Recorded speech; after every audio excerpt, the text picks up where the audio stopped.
It's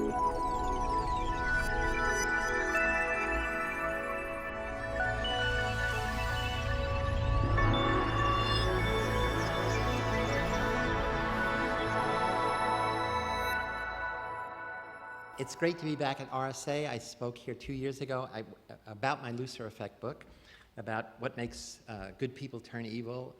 And since then, I've moved to focusing on what makes ordinary people become heroes. So I'd love you to visit our website, heroicimagination.org, where we're trying to seed the earth with everyday heroes. But today we're going to talk about time. Really, the secret power of time to influence all of your life decisions. And it's great to thank you for giving up your lunch to be here. I'll try to end at 1:45 so we have time for questions, and then we'll be signing books, and certainly for the students to come up afterwards to meet me personally, I'd be happy to do that. So I want to begin with this wonderful painting by Lucas Cranach, a great German painter. And it's a classical painting of Adam's temptation. In this case, Eve is the seductress, as you can see, and poor little Adam is over his head. So let's tune into their discussion. Come on, Adam, don't be afraid. I did it. You should take a bite of this delicious, yummy fruit. It's delicious because it is forbidden. And the snake chimes in, one bite, Adam, don't abandon Eve. You are the man. In fact, you're the only man. So don't be such a sissy. Be a man. And Adam is puzzled. He's got all these influence agents pulling on each side. He said, but we might get in trouble with God. Okay, he gets pressured. Just one little bite. What the hell? And in fact, he's out of there. So life is temptation. Yielding, resisting, yes, no, now, later, impulsive, resisting, reflective. And for me, it's all about being present-focused or future-focused. And there's, surprisingly, there's new research just being done about how we resist or fail to resist temptation. So I want to start with a recent replication I did of a very famous study. My colleague Walter Mischel at Stanford University, maybe 20 years ago, did a simple study. He took children of different ages, and he played a game, and if the kids won the game, which obviously they always did, they could win a treat, a marshmallow. But if they waited a short time, 10 minutes, they could get 2 treats. So if you like a marshmallow, it pays to wait. Lower than the age of 4, no child can wait. That is, you can't resist the temptation of marshmallow there. At 4, about half the kids wait and half don't. It's a developmental sequence. As you get older, more and more kids wait. So what I did is I reproduced it with children in a private school in San Francisco, just to give you a feeling of what temptation is really all about. Now, what's interesting, these are middle-class kids. They know what marshmallows are, except a stranger makes this a treat that they have earned by winning a little game that I play. And you're going to see some kids, the amazing things they do to resist temptation, and other kids just simply can't. Come in and have a seat here. Okay. Sit right up. Okay. Now, I'm going to play a game with you, and I would like you to point to which one is the correct answer. Which one is happy most of the time, the shy one or the not shy one? Not shy one, correct. Which one has a brown nose, the shy puppet or the not shy puppet? The not shy puppet. Point there. Thank you. I'm sorry. Stop that. Which one is happy most of the time, the shy one or the not shy one? Probably that. Thank you. That's wonderful. I want to give you a prize for having done so well. Do you like marshmallows? You do? Well, here's a marshmallow for you. You can eat it now, but if you wait until I come back, you can have 2 of them. So you can eat this now, but I'm going to go outside for a minute. When I come back, you can have 2 marshmallows if you wait. Okay, I'll wait. Do you think you could wait? Okay, we'll see. I'll be back in a minute.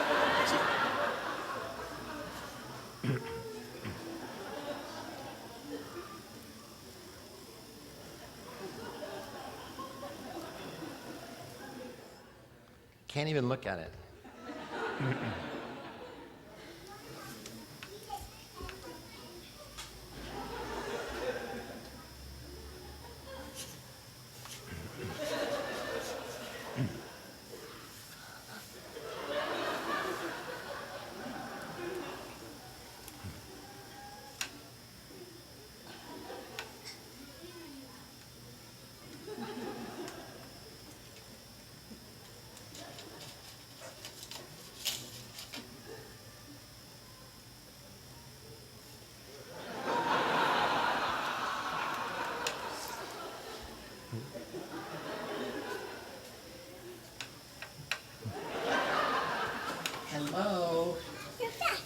waited.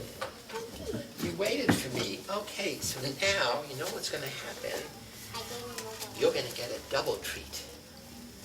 I'm going to give you 2 of these lovely marshmallows.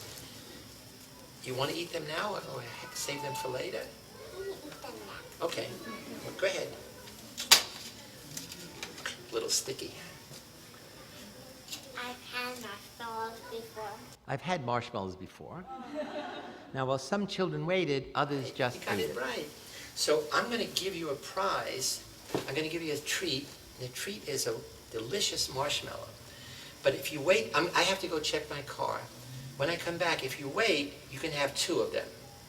You can have 1 now, or when I come back, you can have 2. Okay? Okay.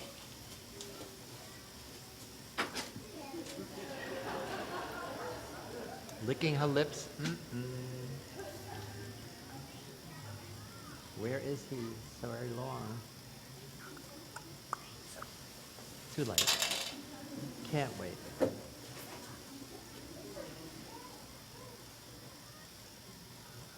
2 bites, it's all gone. And I got the hugest marshmallows I Hello, could my find. dear. You ate the marshmallow. Was it delicious? Yes. Do you like marshmallows? You don't like marshmallows? No. Do you like chocolate? Okay, well, This is all male.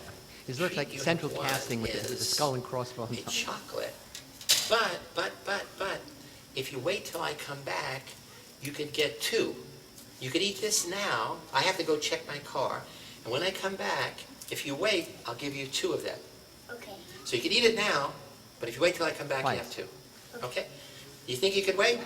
Okay. So I will be back in a few minutes. I say it 4 So times. You could either eat it now, but if you wait, you're going to have 2 of them. Okay, I'll be back soon.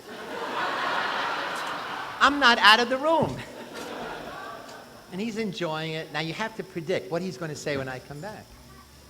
He's enjoying it. Oh, life is wonderful. Grown-ups feed you chocolates. They don't care about sugar. Hello, I'm back. How are you? Good. I waited. No, you ate it. You He ate said, the give me chocolate. 2 more. He said, I didn't leave the room, I waited. He didn't hear, because I say you can have 1 now, or if you wait, you can have 2. He heard, you can have 1 now, wait, and you can have 2 more. And so he's going to be in trouble in the world in a way you're going to see in a minute. So I made this little animation about what that experiment shows, because 14 years later, Walter Mischel went back and found these kids who waited or didn't wait to discover how are they doing in school, how are they doing in their lives, and there are enormous differences. So that simple behavioral difference, do you resist temptation, do you delay gratification, or do you give in, makes a huge difference in the lives of these kids.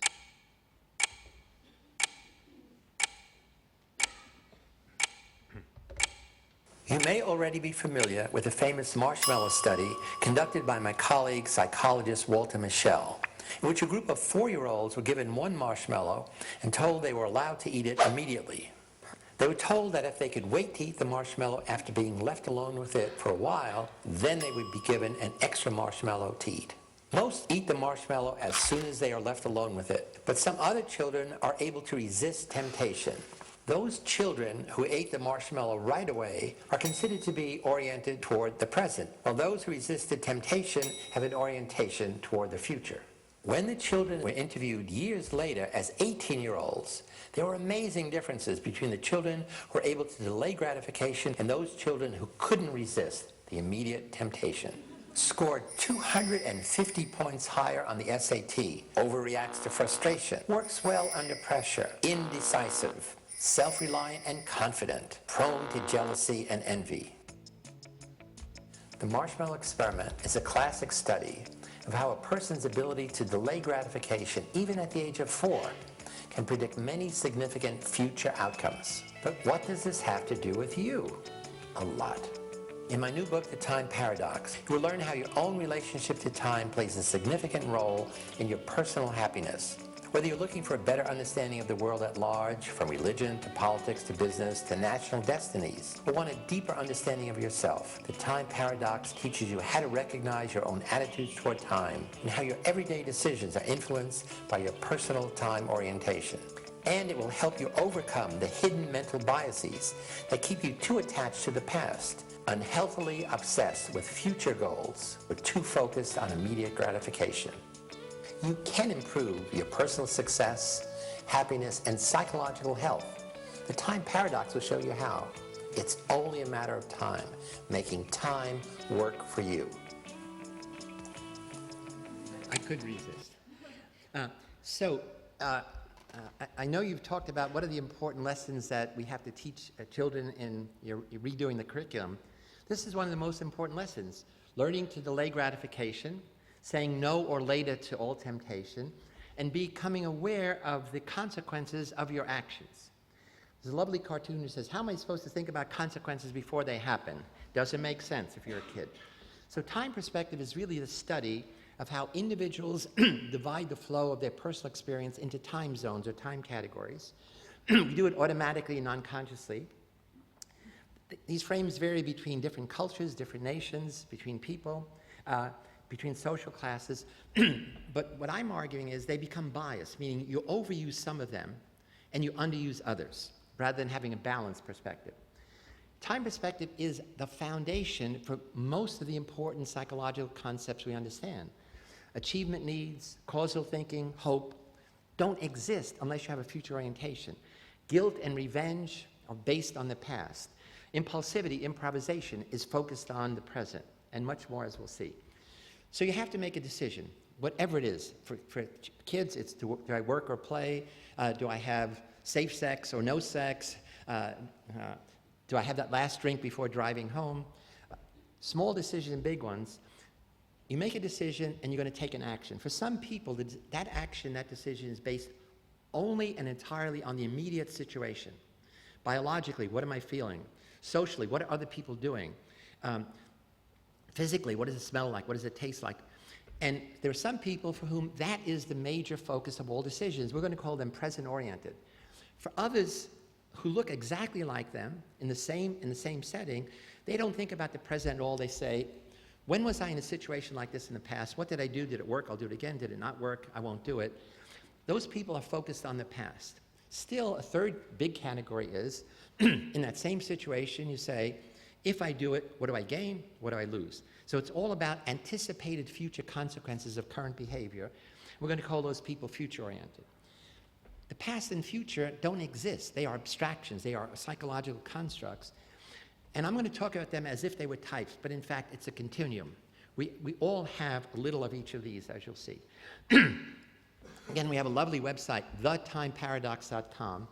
And the reason I put it up there is that if you don't buy the book where we have our scale that I'm going to talk about, you can go online and find out what your time frames are. The UK edition, this is the trade edition, yep. And we'll be signing some after the talk. So if your past is in a quarrel with the present, the cost will be a future, said Winston Churchill. We know Orwell said, he who controls the past controls the future. He who controls the present controls the past. Or John Kennedy said, change is the law of life, and those who look only to the past or present are certain to miss the future. So what we have discovered in 30 years of research, there's 6 main time zones that people live in. 2 focus on the past, 2 on the present, and 2 on the future. There are people who focus on the past, either remember all the good old times, successes, happy birthdays, nostalgia. These are the people who keep the family record, the family books, who have the family rituals. There are other people who focus only on regret, only on failure, only on all the things that went wrong. So we call those focus past positive or past negative. There are 2 ways to be present-oriented. The most obvious is to be hedonistic, that you live for pleasure and you avoid pain. You seek novelty, you seek sensation. There are other people who are present-oriented because they say, it doesn't pay to plan. My life is fated by my religion, fated by my poverty, fated by the conditions that I'm living under. And those are totally different people, as you'll see in a minute.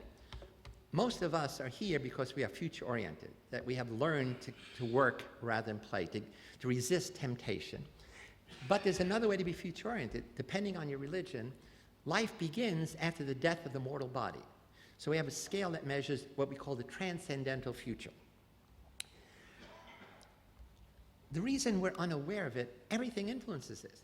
It's not a time gene. Geography, climate, culture, religion, social class, educational level, whether you are living in a society that's politically or economically unstable.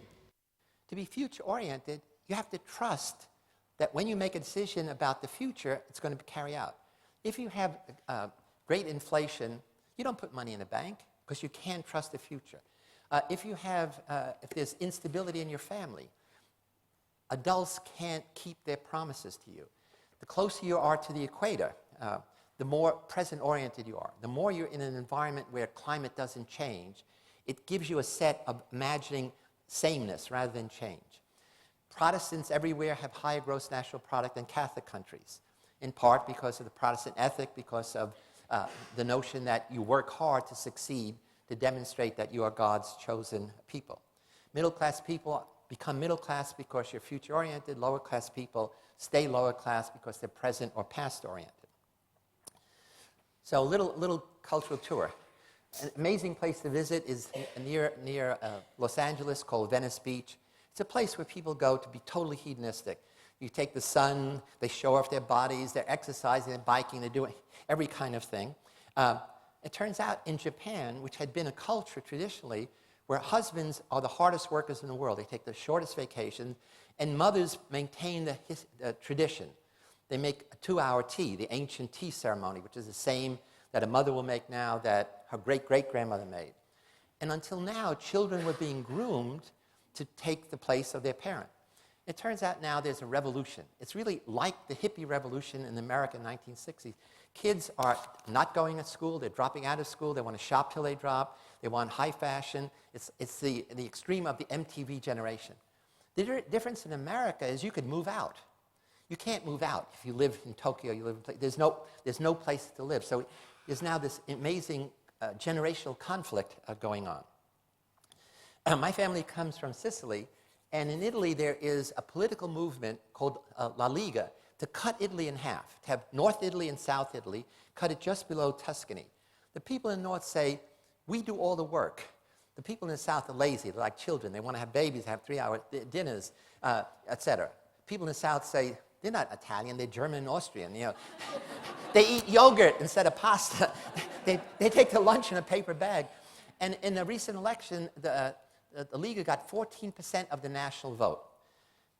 It turns out it is accurate. We've done research to say people in the North tend to be, on a scale, much more future-oriented. People in the South tend to be more past-oriented or present hedonistic. So here's a picture of the grandmother making Sunday dinner, the pasta for a family of 20 or 30 people. And so my family is Sicilian, and I come from Sicily. I go back every year. I started an educational foundation. We send high school kids to college and set up computer labs. And I'm talking about some of this stuff, and a man comes up and says, I'm a poet. I live with words. And it wasn't until I heard you talk that I realized there's no future tense verb in Sicilian dialect. I said, what do you mean? There was, is, there's no will be. He said, that's why nothing gets done. And I didn't realize it because we never plan. So again, since we don't have a lot of time, I had many other examples, but here's how when you have a number of people who share a certain time perspective, then it does come to characterize the nation. In the same way, if you have a Catholic nation where people tend to be present or past-oriented, rather than a Protestant nation where in general people tend to be more future-oriented, it affects you in very profound ways. So our scale in the book, and as I said online, is 56 items that we've been developing over many, many years. We do have a short 15-item if any of the people here want to do research, and I'll tell you about the research opportunities in a moment. So what we do is we give people a scale, and then we give them a dozen other psychological measures, and we correlate, which means we try to associate your scores on each of those different scales with your scores on measures of preference for consistency or aggression or anxiety. A correlation coefficient, which is statistically in R, it says, what is the degree of association? 0 means they're unconnected. A perfect correlation means every increment in one score is equivalent to an increment on the other test. A negative correlation is the opposite. As this increases, this decreases. In psychology, most correlations are about the order of 0.3 if we give you a personality test and any second one. So that's why this is stunning results. So we tested 205 students who are functioning students, going to school. And so here's how, if you're highly future-oriented, here's the characteristic. You are highly conscientious, 0.7, meaning you keep your word, you persevere, you have a preference for consistency, you have ego control, you have a lot of energy, you have impulse control, and you don't seek sensation, you're not aggressive, and you're not depressed. I'm able to resist temptations when I know there's work to be done. That is the proposition that is the success orientation for the future-oriented people. What difference does it make if you're conscientious? There's recent research that says that this psychological variable predicts how long you're going to live. The more conscientious you are, the more likely you are to live at least 2 years longer than people who are less conscientious. And this is with a sample from 20 different studies, 9,000 people, 6 nations, where they measured conscientiously different. How come? What we have shown is that if you're future-oriented, you practice positive health behaviors, and you don't do negative. So you wear seat belts, you eat health foods, you get dental checkups, medical checkups, and you don't take risks, as I'll show in a minute. If you're past positive, which is also pretty good, you're happy, have high self-esteem, high friendliness, a little bit of energy, you're not anxious, you're not depressed, and you're not aggressive. I do things impulsively, making decisions on the spur of the moment. So here's where we get the present-oriented mantra. If you're present hedonistic, now these are students sitting side by side. It's a wholly different world. 0.7 on novelty seeking. 0.7, that's as high as any measures in psychology get on sensation seeking. Energy, a little bit of aggression and creativity. Ego under control. They have no control over their ego. They don't care about consistency. They have no impulse control. They're not conscientious, and they're low on emotional stability. So this is the sex, drugs, rock and roll generation of the past, and maybe here in the present. Still, a blend of those three in the right way could be good. If you are a functioning college student and you're high on present fatalistic, it means you are high on aggression, on anxiety, and depression. That's a killer triad, okay? And you don't care about future consequences, minus 0.7. You're going to college and you don't care about the consequences of your behavior in the future. How could that be? You have low ego control, low self-esteem, low conscientiousness, low energy, emotional stability, and not happy. Equally terrible is your college student who, when you think about the past, only dredges up the negatives. It's like a Smithsonian of horrors. Trait anxiety, 0.75. If I give you an intelligence test and 2 weeks later I give you the same thing, the correlation is about 0.71. So this is as powerful effect as you get. Also, highly depressed, highly aggressive. They lie a little bit. Again, low self-esteem, low emotional stability, low impulse control, not happy. So here's these 5 profiles of students functioning. You're a teacher, you're in the healthcare system. These are totally different individuals. And on the surface, they look like the same people. I think that past negative and present fatalistic, this is where America's high school shooters come from. This is where, if you're recruiting suicide bombers, this is what you want, plus high on transcendental future. Good things happen after you die. So in addition to just correlating measures, we pick people who are high or low, let's say in future and present. We put them in different experiments. So this one, we're going to have kids solve mazes, both males and females, high in the future or high in present.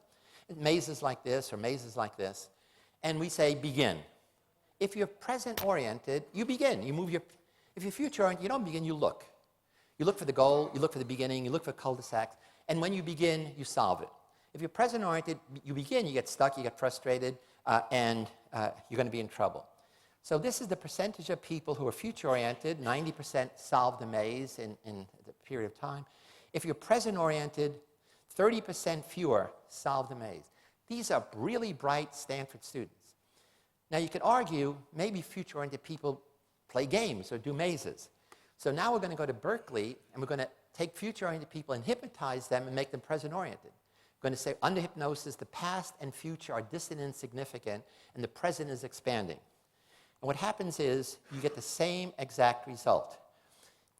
The difference between being future-oriented and being present, we call this expanded present, is 30%. So again, this is like a model of how people go about solving problems in their everyday life, whether you do it impulsively or whether you do it with effective, efficient planning. Who smokes, takes drugs, drinks alcohol? We did a huge study of more than 1,200 college students at Stanford on the west coast of the United States and Cornell, an equally elite school on the east coast. We looked at males and females, and we gave them our present and our scale. And so we're going to look at first at alcohol use and the standard scales of how much alcohol you take, binge drinking, daily drinking, etc., and then risky driving, risky bike driving, risky car driving, driving under the influence. If you're a male, the more present-oriented you are, the more likely you are to use alcohol and to do risky driving. If you're a male who's future-oriented, it's minus, it's the opposite. And it's the same thing with students at Stanford as students at Cornell. The interesting thing is if you're a woman, it's identical to being a man. In the past, there was never a breakdown of women who are present versus future-oriented. If you're a present-oriented woman, you're just like a present-oriented man. You drink a lot, you drink to inebriation, and you take risk driving. And again, it's identical at Stanford and Cornell. We now look at heroin addicts who are hospitalized. We're going to compare their time scores with other people institutionalized, but not, other people in the hospital for other problems, but not heroin. The heroin addicts are significantly higher on present hedonistic, present fatalistic, and of course lower on future, and no difference on the past. And those differences would occur only 1 in 100 times by chance. So these are real differences. The good thing about being past-oriented is you're happy, positive past. You have high self-esteem, you believe in rituals, you're patriotic, you have nostalgia, gratitude, stability, wisdom. You have a sense of your identity over time. What's good about being present hedonistic, affiliation, you join all kinds of groups, you're full of joy, you're pleasure, people like you to be around. You're a kid. Whatever age you are, you're still a kid, you're the life of the party. They're high on sexuality, high on sensation, a lot of excitement, and this is where improvisation comes from. So every business wants one of these, but not two, okay? These are people who think out of the box because they're never in the box. What's great about being future-oriented is high achievement needs, you have a health focus, you do contingency planning, you do probability thinking, you do cost-benefit analysis, you have expectancies, and you have hope. The terrible thing about being past negative is this is where trauma, guilt, depression, retaliation, and revenge comes. For addiction, all addictions are addictions of present hedonism and present fatalism. You take risks, you're likely to be violent, likely to high in anger, and you believe that it's luck and not work that will make you succeed. So throughout the world, it's poor people who are gamblers, poor people who bet. Saddest thing, you go to Moscow and there's gambling places on every corner. Moscow is like the worst capitalism run amok. And it's poor people going in hoping that I'm going to win this time. What's terrible about being future-oriented, this is where anxiety is, this is where worry is, this is where social isolation is because you work hard and you work alone, excessively competitive, and at least among males, this is where I think a lot of male impotence comes from because sex becomes just another performance, and the more you think about it, the less likely you are to do it.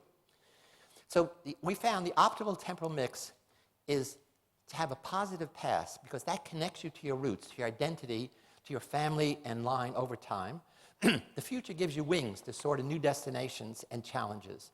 But what you get from the present is the energy to do all those things. So you need that balance.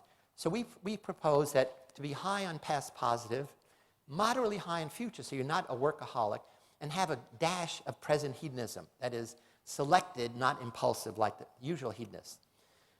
To be past negative and present fatalistic is always bad.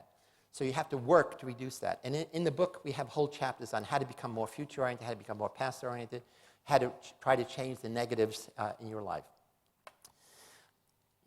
From the past, the present acts prudently, lest it spoil the future. This is what Titian said many years ago. We have this simple scale we developed in America. There are now 24 translations around the world. There's 30 graduate students and young faculty I'm working with that we meet at various psychological conventions. And everybody who's using our scale is getting significant results. So if the graduate students here who want to do research, you should just contact me and we'll set you up with our research team. There's a young man in Amsterdam who developed a website called TimeOrientation.com that you also might want to visit. So very quickly, we have time. In America, a child drops out of school every 9 seconds. This is worse for kids from a minority background, and it's worse for boys than girls. There's actually a disaster recipe developing among boys in America, literally dropping out of high school, college, and it's not simply poor performance. One of the problems is, a recent study shows that by the time a boy is 21, he has spent at least 10,000 hours playing video games alone. Probably more watching pornography alone. And you put that together, it means, A, they haven't learned social skills, emotional, social intelligence, but also it means that they live in a world that they create. They're playing Warcraft, they're playing these other games, which is exciting. In fact, I just heard the other day that these game companies are now going to develop 3D games so that the world will be all around you. Their brains are being digitally rewired, which means they will never fit in a traditional classroom, which is analog. Somebody talks at you without even the nice pictures, meaning it's boring. I mean, you control nothing. You sit there passively. And if you want to change the curriculum, I understand the traditionalists here say we got to go back to reading, writing, arithmetic. Disaster. These kids will never fit into that. They have to be in a situation where they are controlling something, and school is set up, you control nothing. You're passive. School is all about learning, delay of gratification, literally endlessly. All addictions are addictions of present hedonism. Food, sex, drugs, gambling, etc. All of our propaganda, all of our educational message, all our public relations messages are designed for future-oriented kids, who's not the problem. They tell you, here's the negative consequences of doing what you're doing. Future-oriented kids know that, and they don't do it. Present-oriented kids know the future consequences. If you're a teenage girl, you know that if you have unprotected sex, you're likely to get pregnant or have sexually transmitted disease. You know it, but that knowledge never feeds back to change your behavior. So that's the interesting thing about time perspective.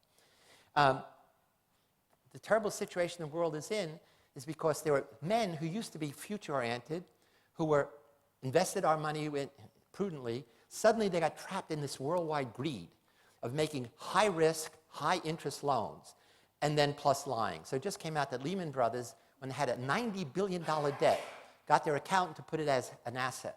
So they could continue to sell, literally, they continue to sell their bad products to Ireland and Greece and other places that have gone under.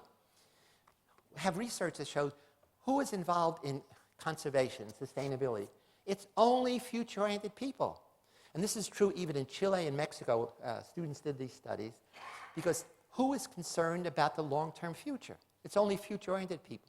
Present-oriented people look around and say, gee, global warming, it's nice. I get more sun. I lie in the, I lie out on the beach. If you have surgery, physical surgery, and I have like 7 of those, what happens if you don't do the prescribed physical rehab? So a simple one is if you have rotator cuff tear, you have to walk your hand up the wall till it comes here, and then you're cured.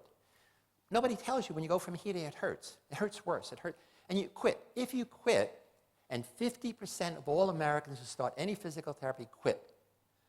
You quit because it hurts. It's only the future-oriented people who see the future as the success. If you're present-oriented, past-oriented, the moment it hurts, you quit. So you need special attention. You need to give our scale, to people after the surgery, and if they're present-oriented or past-oriented, they're going to need a buddy system, they're going to need a spouse, they're going to need kids that get them to keep doing it. One of the scourges of Soviet communism in the Eastern Bloc people is that what it left behind is a whole older generation of people who lived in present fatalism and past negative. So you have the grandparents who say, nothing changes. And the kids are saying, no, there's hope, there's change, we can make a difference. They say, no, it doesn't. And so we've done work in Poland. And so the Time book is really big in Poland because young people are saying, Grandma, read this book. Mama, read this book. Because what communism did, it cut off any sense that what you did could make a difference in the future. The last thing I want to mention, we have just 3 minutes, is I gave a lecture something like this, and a clinical psychologist came up and said, I think we could apply this to therapy, to helping cure veterans who have post-traumatic stress disorder, which is a really severe kind of stress that occurs 3 months or so after a terrible traumatic experience. It's also true of rape victims, assault victims. And I said, what do you mean? He said, well, essentially, all therapy is time-based. So Freud's therapy, the archaeologist of the soul, is focused on the past. Cognitive behavior therapy is really focused on reward and present contingencies. Humanistic therapy of Maslow and Rogers is really actualizing the future, some vague future. And our new time therapy focuses on realizing the importance of time and creating balanced time perspectives. So in time therapy, the past is a continual replaying of negatives. The present is hedonism, fatalism. The future you avoid. And the consequence is occupational and social dysfunction. In America, there are vets from the Second World War to now, you don't cure it. You go to therapy, it only keeps it from getting worse. So there's really no cure for PTSD. And now with the Iraq War and Afghanistan War, the percentages are soaring. It's at least 20% or more who have this disease. So high past negative, low past positive, high present hedonism, high and present fatalism, and no sense of the future. Vets tell us you cannot remember what you're supposed to remember. You cannot forget what you're supposed to forget. You leave the war, but the war does not leave you. If it wasn't for my flashbacks, I wouldn't have any memory at all. So time therapy is this breakthrough based on our book, and it's being practiced by this psychologist in Hawaii. His name is Richard Sword, and it's a very simple thing. You respect the trauma. You say you've done terrible things, you've seen terrible things, and that's wonderful.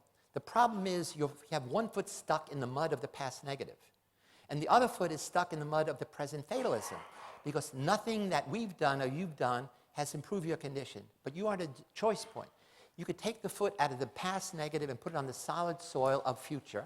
You can take it out of present fatalism and put it on the solid soil of selected present hedonism. And then you get them to talk about time and think about time, and in a very short set time, their lives begin to change. So we've done this with 27 vets, mixed ethnicity, average age 63, but some are in the 80s. And in only 8 visits, we have produced amazing results. Symptoms of PTSD, of depression and anxiety have all changed significantly in this very short time period. 89% had significantly less depression after 8 sessions, 70% less anxiety, and nearly more than half fewer PTSD symptoms. Dr. Sword and time therapy have changed my life. I used to have flashbacks to Vietnam every day, and I was angry all the time. If I wasn't living in the past, it was all about today. I never thought about the future. I had and still have PTSD bad, but I've learned that I don't have to focus on the past, that I do have a future, and I want it to be a good one. The real difference with Dr. Zimbardo's therapy, as put into practice by Dr. Sword, is that it works. As a Korean war veteran before time therapy, I was living in the past. Now I live in the present, and I'm looking forward to a long and useful future. So essentially, the essentialness of time, just getting people to think about it, is at work, time is the most important thing in the world, as we all know, because 2 o'clock you got to be back. But at home, it's really the most precious. So I feel like I'm like John the Baptist. Instead of saying Christ is coming, you say, be aware that time is what matters. There was a recent study we did with USA Today, asking Americans how busy they are. The vast majority of Americans, more than 50%, said, I'm busier now than I was last year, I'm busier last year than the previous year, and I sacrifice friends, family, and sleep for my success. This is across the board, not separating by future orientation. And then we say, suppose you had an 8-day a week, what would you do? They say, oh, that would be great. They would spend most of that time working harder, achieving more, not with friends, not with family, and not even sleeping. They did this study 20 years ago, and I was upset, again, from an Italian background. Only 60% of Americans said they have regular sit-down family dinners. When we redid the study last year, only 1 in 5 American families have sit-down dinners together. In America, we talk about family values. You can't have a family value if you never have family meals together. So I just want to end with saying, I think many of life's puzzles can be solved by simply understanding our own time perspective and that of others. Lots of conflict we have with people is really a conflict in different time perspectives. Instead of, once you're aware of that, you stop making negative attributions like you're dumb or you're childish or you're pig-headed or you're authoritarian. It's really the most simple idea in the world. Once you think about it, you say, well, of course. But again, I think ideas that are powerful are simple and easily understandable. So we'll have time for questions. I've actually surprisingly finished on time. So think time, think balanced time, and use time wisely and well. Thank you.